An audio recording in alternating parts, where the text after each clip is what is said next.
Guys, so I mentioned quite a while ago in a previous video, I think, that Still Princess, my first book, A Futuristic Way of Fantasy, is getting an audiobook. This process is actually happening now.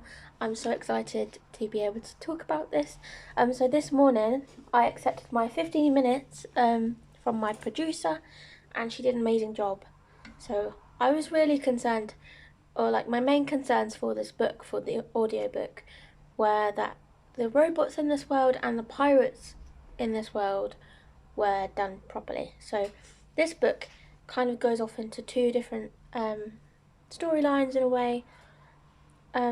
So Silver, my main character, is a young robot who has been raised by humans, so she's learned a lot of empathy. She understands human emotion, is able to imitate it, or has sort of like developed her own sense of it, I suppose, and has started to kind of become like them, but not fully.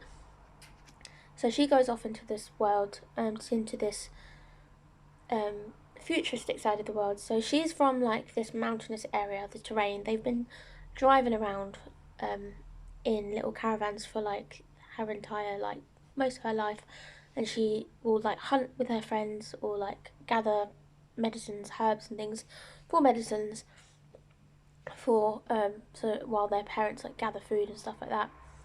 And then in the beginning of her story, she is drawn to this giant wall that goes around this giant city, which is Elysia, which is the Steel City.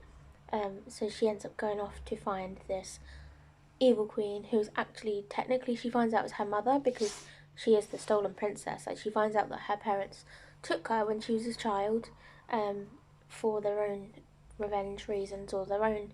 There's all like a story behind it, which comes out in this book. And then you have the other storyline where Eden, the second narrator, is a tinker in the palace who's always been like trapped there, forced to build and work on the robots and nobles. And he ends up he gets an opportunity to go off and find his parents. So he takes it and he goes to the harbour to try and find them, thinking that like they have a ship there.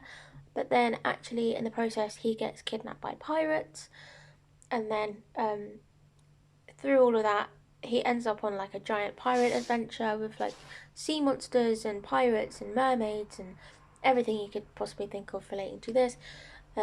So, and then he kind of goes off on his own adventure in a way. So you've got the two different characters, Silver and Eden. So my main concerns with this audiobook were that I wanted the pirates to sound realistic and I wanted the robots to sound realistic. So, because it's a very big world, like the Steel City has like dystopian vibes, which is like makes me think of other books like Cryer's War, and there's a few others. The Kingdom by Jess Rothenberg, I believe her name is. There's a few others, and then you've got the pirate side of the story which has like fable vibes, and like all the pirate books that I'm reading at the moment. I'm currently reading one, but there's so many that will come to mind. But all the pirate books, yeah. So you've got the pirate story basically, and then you've got the like futuristic side, and both of them have like separate groups of friends.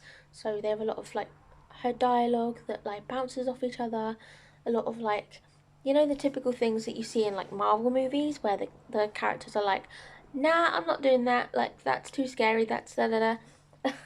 A lot of the humor that goes into it, like there's a couple of main characters that will see things like oh nah, I'm out, I'm not doing that.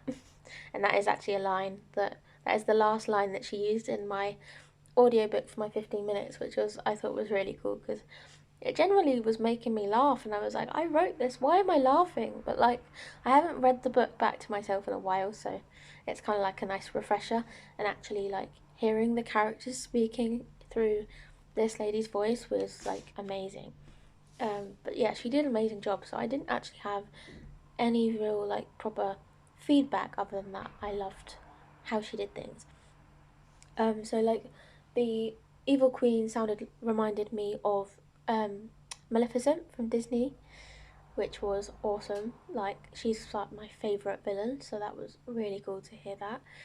She just sounded so like mature, well spoken, like a queen would, that a very powerful queen. So she sounded like kind of like she, obviously she's a robot, but she knew um, like all of the things that she'd done over the years. It was like she had a reason for it. And in this scene that she showed me in the 15 minutes, um, she was showing me um, that the evil queen like was still very like justified in her own, in everything that she'd done. Um, but yeah, it was just amazing. I listened to it twice.